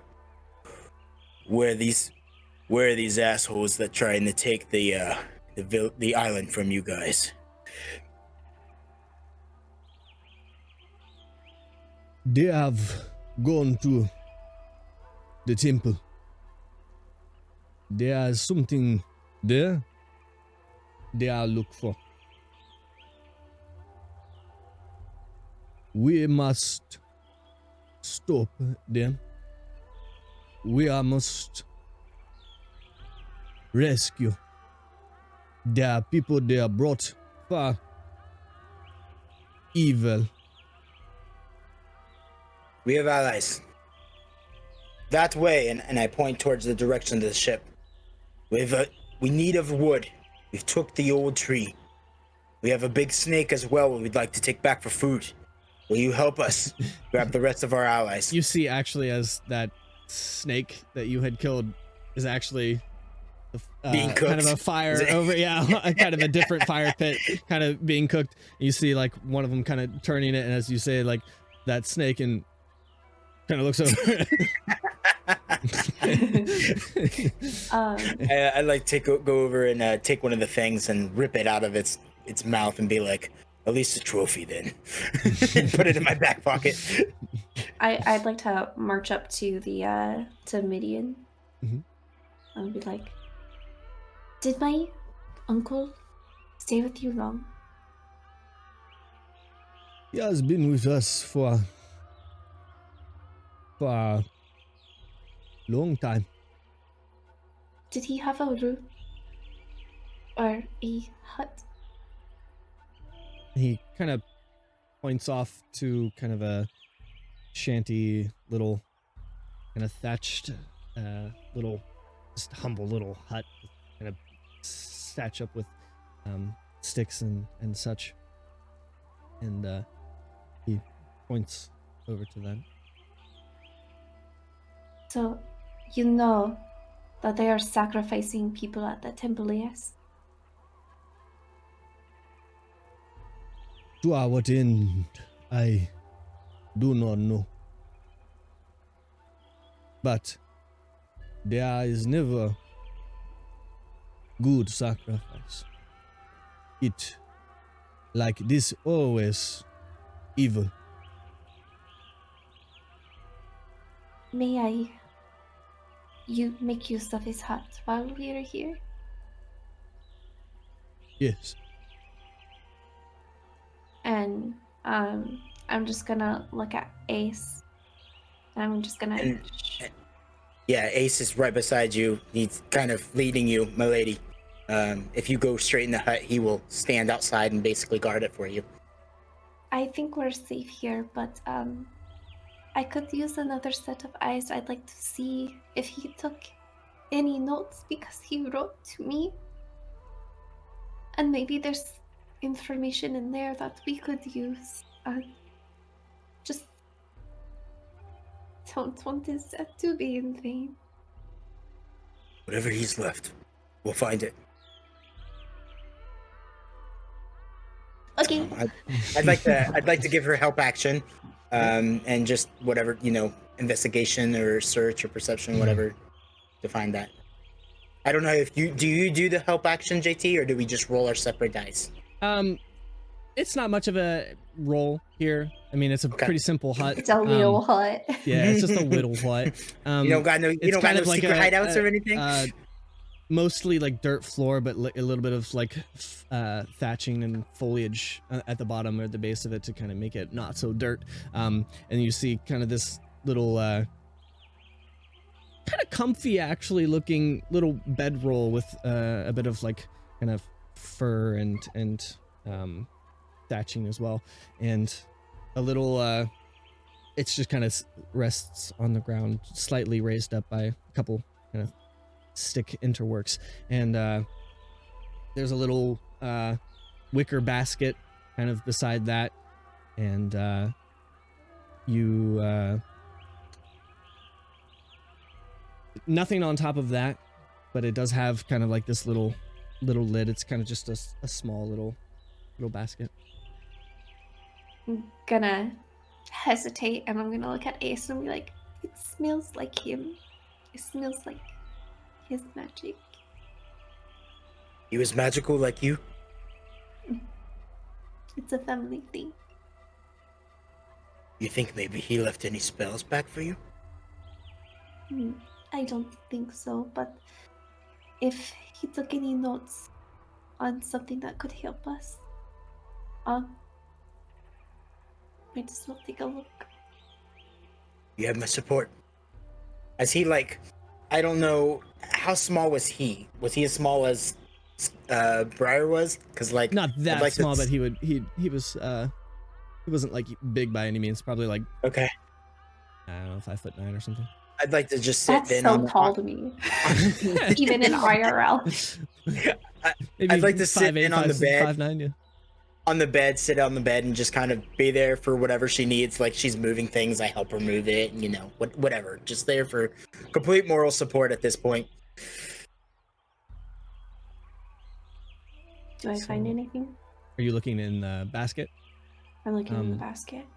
In the basket, there's a little mortar and pestle, a little bit of kind of dried herbs in there, and you see a little kind of hand-carved statue that vaguely, kind of quaintly resembles kind of two figures with kind of arms around each other, and that with like this kind of vague kind of like probably painted with like berries or something like that, kind of red hair on the feminine looking creature or figure, and kind of the male figure with kind of a little bit more auburn, kind of darker red there. These kind of little smiles on the carving. It's about like that size. Like it's a good little carving, but which you take to be him and Siora.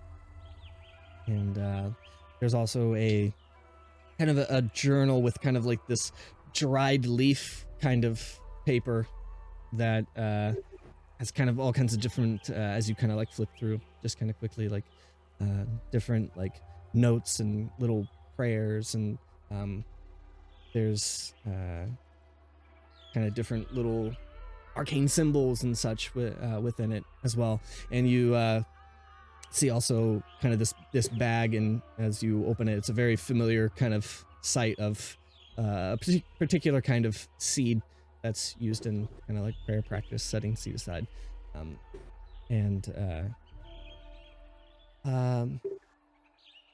Other than that, yeah, that's it.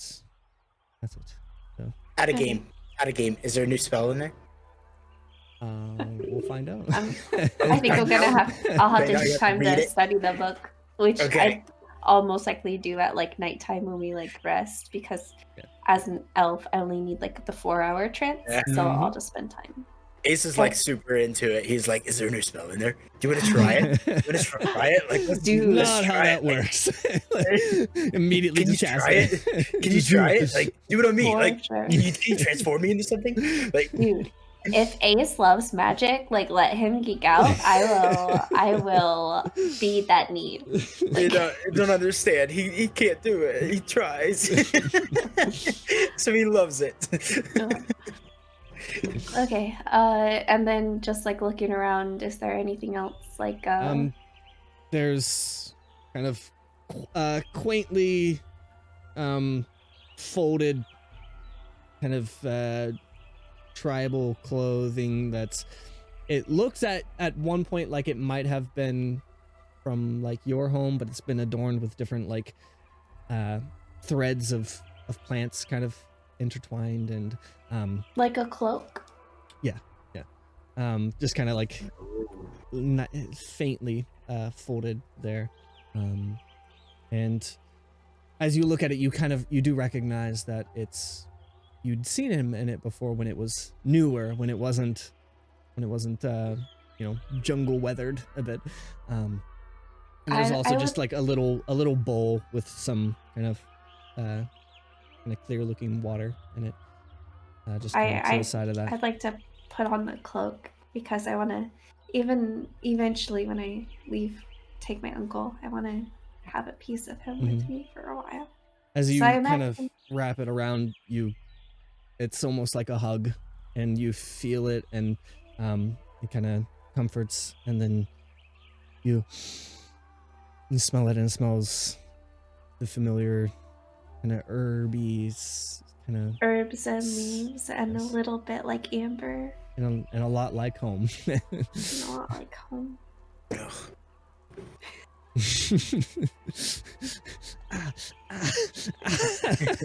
The heartstrings. It looks great on you, bro. Thank you, Ace.